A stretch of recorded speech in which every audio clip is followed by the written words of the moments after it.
pero vamos a tener nuestro propio debate con datos y contexto. Antes, por supuesto, con Paula Rossi, todo lo que tenemos que saber de este proyecto firmado por el presidente Milei. Sí, ya lo firmó Milei, llegó de Oslo y lo primero que hizo fue dirigirse y firmar esta iniciativa. Habíamos hablado mucho, habían circulado borradores, bueno, ahora está el texto concreto.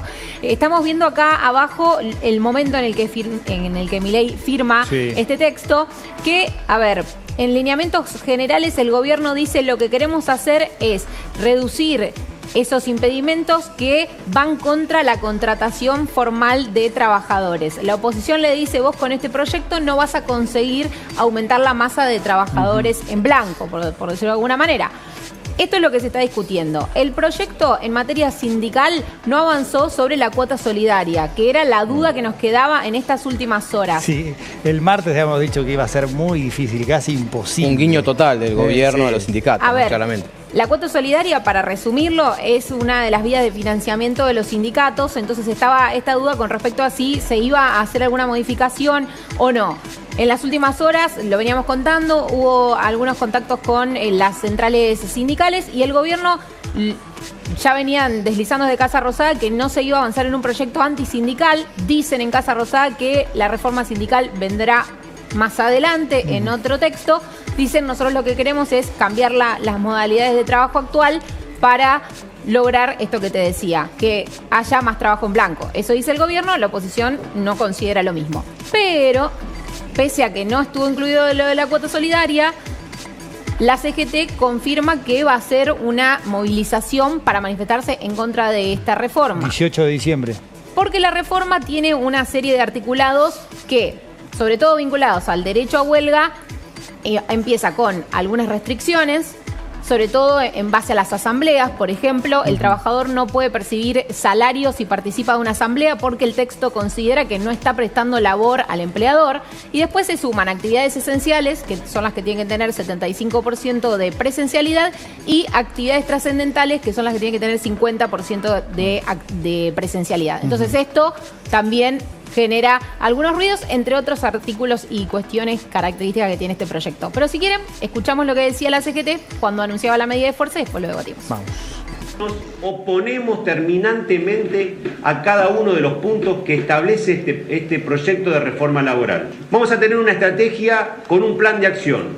Vamos a llevar nuestro reclamo y nuestra postura a cada legislador, a cada legisladora. Le vamos a explicar el por qué no puede salir esta ley, el por qué hay tantos derechos que están vulnerados. Muchos de los puntos que allí pretenden llevarse adelante son claramente inconstitucionales. Van en contra de los principios protectorios del derecho del trabajo, van en contra de lo que nuestra Carta Magna manda. El próximo 18 de diciembre, a las 15 horas, a Plaza de Mayo, haremos una movilización contundente para expresar nuestro rechazo a este proyecto de reforma laboral. En el punteo tenés, por supuesto, vacaciones, licencias por enfermedad, preaviso, extinción del trabajo por mutuo acuerdo, hay un montón de cláusulas. Ahora no vamos a poder tocar todo, exacto, en banco de horas, pero indemnización, o sea, hay es una reforma con, creo yo, todos los puntos que se debaten habitualmente cuando se hablaba de una hipotética reforma laboral. Están todos. Cómo se actualizan obviamente los juicios que tiene el trabajador contra una empresa cuando es despedido con o sin causa. Hay unos cambios importantes ahí también. También se habla de billeteras virtuales, Lean. Claro, se habilita la posibilidad de cobrar. En realidad, esto lo estaban pidiéndose mucho. Es parte de lo que tiene que ser como ayornarse un poco lo que sucede ahora, que es esto, ¿no? Que vos solamente podías cobrar el sueldo en relación de dependencia de una cuenta de un banco, famoso CBU con B larga. Bueno, ahora vas a poder hacerlo, si sale obviamente la ley. Si tenés una billetera virtual, acá tenemos, autoriza el pago de en cuentas virtuales. Es para empleados de relación de dependencia y prestadores independientes. Léase, sos una aplicación, sos el auto, lo que fuere, bueno, también podés cobrar. Por ahí son 200 las billeteras virtuales que están habilitadas por el Banco Central para hacer esto. Y mirá el negocio que se le abre para las famosas fintech, ¿no? Son 10 millones de cuentas de sueldo bancarizado que pueden ir, si esto sale, a lo que sea, la competencia. Una cuenta fintech que hoy los bancos, da un poco de interés. Sí, bueno, todos están peleando por eso, pero los bancos estaban atados con un cliente, ¿no? Te pagan el sueldo en un lado, por lo general trabajás con el banco con el cual tenés la cuenta abierta. Hoy por hoy vos trabajás en algún lado y decís, no, depositame en esta cuenta virtual, esta billetera virtual, muchas muy conocidas, no vamos a nombrarlas, y es un negocio que pierde el banco, que va a tener algún tipo de inconveniente para mantener clientes, ¿no? Básicamente es un poco la competencia a partir de esto. Vamos a abrir el juego. A mi izquierda Natalia Salvo, a mi derecha Verónica Razzini. Me imagino que las dos han leído el punteo y conocen todo lo que realmente... 71 hojas. 71. Sí, y ojalá realmente esto se debata en medios de comunicación, en el Congreso, en las comisiones, porque es realmente importante que influye decisivamente en la vida de todos nosotros. Natalia, empiezo con vos. ¿Era necesaria para vos una reforma laboral? Una reforma laboral siempre es necesaria si tenemos en cuenta que el derecho del trabajo es un derecho protectorio para trabajadores y trabajadoras y que se aplica incluso a trabajadores que no están registrados en una Argentina con un 43% de informalidad. Ahora, el tema es a quién beneficia la reforma y si es constitucional. Nosotros tenemos un artículo 14 bis que directamente habla de proteger de manera unidireccional al trabajador como sujeto desigual en una relación jurídica con el empleador. No es desigual por una cuestión subjetiva o emocional, es desigual por una cuestión estructural, del mismo modo que un consumidor frente a una grande empresa lo es, y tenemos una ley de defensa del consumidor. En esos términos hay algunas réplicas de lo que fue el decreto de necesidad de urgencia 70/23, y sería inconstitucional porque no solamente contraría el artículo 14 bis, sino recién los escuchaba hablar en relación a las asambleas. Hay un convenio, que es el convenio 87 de la Organización Internacional del Trabajo, ratificado por Argentina en 1953, que establece que la acción sindical es un derecho humano fundamental. Esto está repotenciado por tratados internacionales que tienen jerarquía constitucional, es decir, estamos hablando de Constitución Nacional. Con lo cual, una asamblea no es una acción ilícita porque entraña un derecho humano. Esto lo digo porque, desde mi punto de vista, vimos un proceso de criminalización del derecho al trabajo, retrotrayéndonos a lo que fue el inicio del derecho social, no solo en la Argentina, en el mundo, donde estas acciones, por algo los mártires de Chicago fueron colgados, las huelgas eran, por ejemplo, una acción, un delito. Y en relación a los servicios esenciales, la misma OIT dice que la prestación de los servicios ante la huelga debe ser mínima, porque si no pierde virtualidad el ejercicio del derecho de huelga. Del mismo modo con el locao patronal, que desde ciertos sectores no está tan cuestionado. También es una expresión de la libertad sindical del sector empleador y también es una medida de fuerza. Pero en este caso quedarían virtualmente anulados esos dos derechos, además de lo que afecta a nivel individual, el banco de horas o incluso la remuneración, que hay algunos ítems que ya no serían remuneratorios, pasan por el tamiz, entre comillas, de la libertad, cuando la libertad está, digamos, restringida para el trabajador que acepta determinadas condiciones para conservar la fuente de trabajo. Decir que el trabajador y el empleador van a ser libres para poner una jornada de trabajo de 12 horas es lo mismo que decir la bolsa o la vida, digámoslo en criollo. Verónica Razzini, vos sos diputada y también empresaria, empresaria PYME. ¿Por qué para vos es importante esta reforma laboral y cuáles son los puntos que quizás fortalezcan no solo la necesidad, sino la votación de esta reforma laboral? Creo que es importante porque, bueno, hace 50 años que no tenemos una real reforma laboral en Argentina, porque, como bien decía Natalia, tenemos prácticamente un 40% de los trabajadores en la informalidad y porque la presión sindical contra las pymes específicamente ha crecido de manera exponencial en los últimos años. Pero ¿cómo se manifiesta esa presión sindical? Bueno, justamente a través de un abuso del derecho de huelga, del derecho de la protesta. Ha habido un abuso exagerado en los últimos años. De hecho, yo personalmente he sido víctima de un bloqueo. ¿En tu empresa? En mi empresa durante 3 meses. 3 meses sin poder trabajar con un sindicato que, porque simplemente decidió de la noche a la mañana que quería que cambiáramos, no nos permitió trabajar, nos llevó prácticamente a la quiebra. Yo tuve que mudarme porque aparte fui víctima de amenazas, extorsiones, nos cometieron lo que se te pueda ocurrir, amenazaron a todos los chicos que estaban trabajando dentro de la empresa. Entonces, a mí nadie me va a venir a contar que no hubo un abuso en los últimos años, y aparte que los hemos visto lo que ha sufrido Lácteos Vidal, lo que han sufrido un montón de casos que han sido, el caso de los Rey, que terminó con 2 secretarios gremiales detenidos en San Pedro. De hecho, yo fundé el movimiento empresarial antibloqueos del cual presidí hasta el año 2023 cuando decidí dar el paso de involucrarme en política, y realmente hay una necesidad del empresariado de llevar adelante una reforma, pero porque se desbalanceó justamente un derecho que era protectorio, creo que hoy se terminó yendo para otro lado y hay cosas que hay que ajustar. Por eso bienvenido el debate, porque el mundo evolucionó y nosotros también tenemos que evolucionar en materia de legislación del trabajo.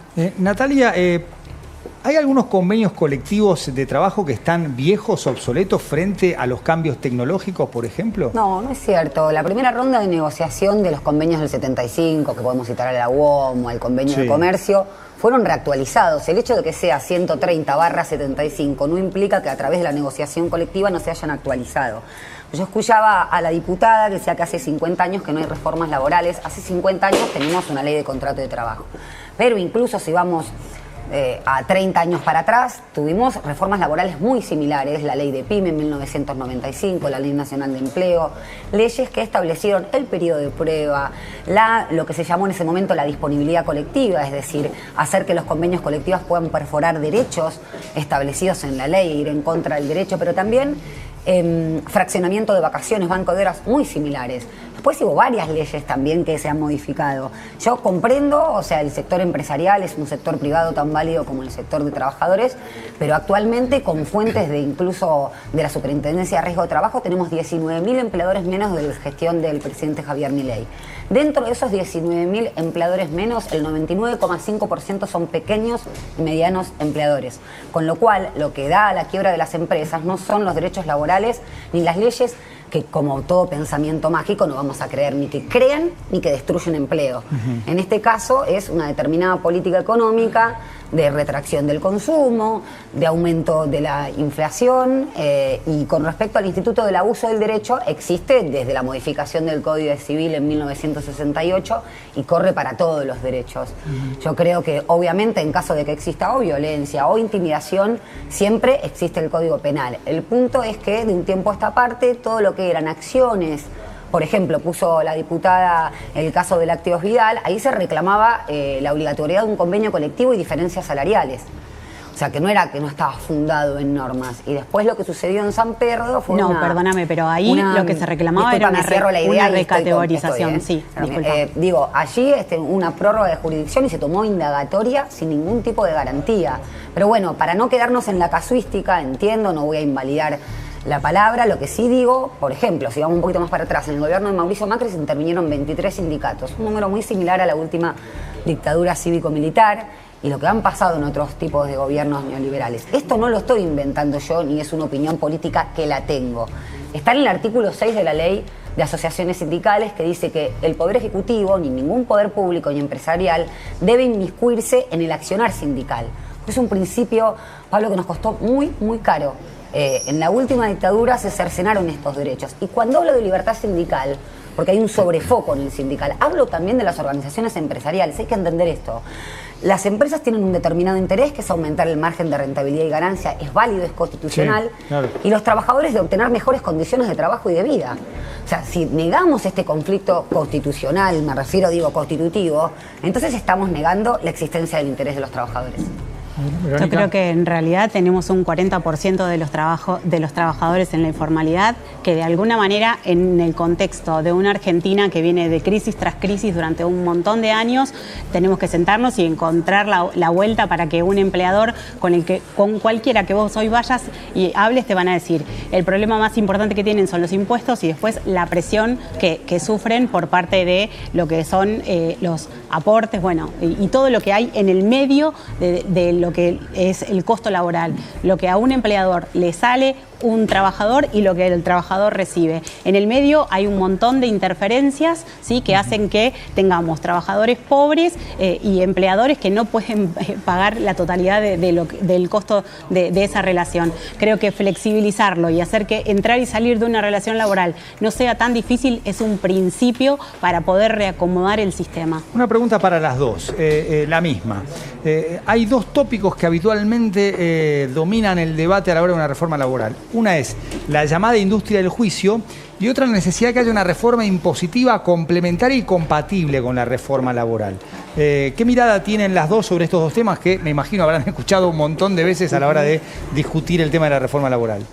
No hay industria del juicio si uno se pone a pensar que hay 3,5 millones de trabajadores sin registrar, en eso estamos todos de acuerdo, hablamos de que coincidimos en ese guarismo.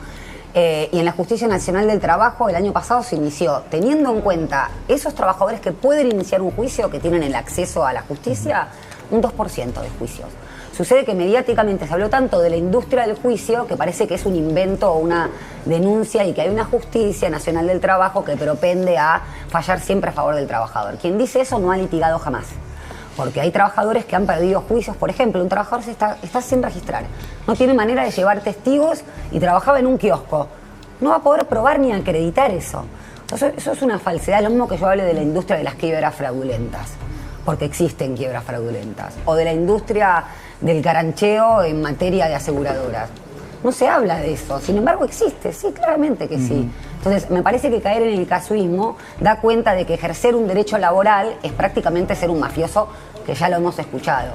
Y por otra parte, coincido que la estructura de costos de un empresario es fenomenal. Si, por ejemplo, tenemos un empleador textil que abren la importación y le entran los productos de Shein, por más meritócrata que sea, la empresa va a quebrar porque han subido la luz, no hay consumo. No, y la estructura impositiva también. La estructura impositiva. Entonces, yo estoy de acuerdo con la reforma incluso impositiva, que pague más en función de quién tiene más capacidad contributiva. Tampoco lo invento yo, es un principio rector del derecho tributario. Verónica. Creo que estamos asistiendo a una etapa donde hay un cambio de modelo económico, ¿sí? Estamos empezando a vivir sin inflación, ¿sí? Es algo que hace muchos años que no pasaba en Argentina y el reacomodamiento va a ser con sufrimiento, seguro que va a ser con sufrimiento. Nadie prometió un jardín de rosas cuando se votó a este presidente. Creo que hay que armar un contexto para este nuevo cambio de mercado que se viene, ¿sí? Donde se dejó de asistir a un montón de empresas que vivían con subsidios, ¿sí? Por ejemplo, la textil es una industria que fue muy asistida durante muchos años, ¿sí? Y se le sacaba tal vez al campo para cubrir esa ineficiencia que por ahí había desde otras industrias. Entonces, todo eso va a traer coletazos. Creo que esta reforma laboral va a reforzar la nueva generación de nuevos puestos y vamos a empezar un camino de crecimiento. Esto no va a ser de la noche a la mañana, esto no va a ser mágico, nadie habló de que va a funcionar así. Creo que es comenzar a armar el contexto para un camino de crecimiento. Verónica, Natalia, muchísimas gracias a las dos, fueron muy claras y muy amables. Me quedo sin tiempo, si no, seguiríamos porque el debate realmente es muy interesante, con argumentos y respeto. Gracias a las dos. Muchas gracias. Carola Gil, ¿por dónde vamos a esta hora? Bueno, tenemos la tapa de los personajes del año, el personaje del año para la revista Time, premio en realidad que elige año tras año desde 1927. En este caso es un grupo de personas. Claro, está Elon Musk ahí. Está Elon Musk ahí. Correcto. Son los arquitectos de la inteligencia artificial. Está Jensen Huang de Nvidia, Sam Altman de OpenAI, Elon Musk, por supuesto, por la inteligencia artificial de Grok y de Tesla, Zuckerberg, bueno, Anthropic, DeepMind, bueno, todas las los arquitectos de las inteligencias artificiales por su impacto en la economía, en la cultura, en la política y en algo que estamos hablando hace minutos, en el trabajo. Así que ellos son los protagonistas de este año y tengo un repaso, si querés, bueno, acá tenemos las históricas, bueno, todos los personajes que vas a reconocer de 1927, que fue Charles Lindbergh, el primero a la fecha. Pero si querés repasamos los últimos 5 años, quienes estuvieron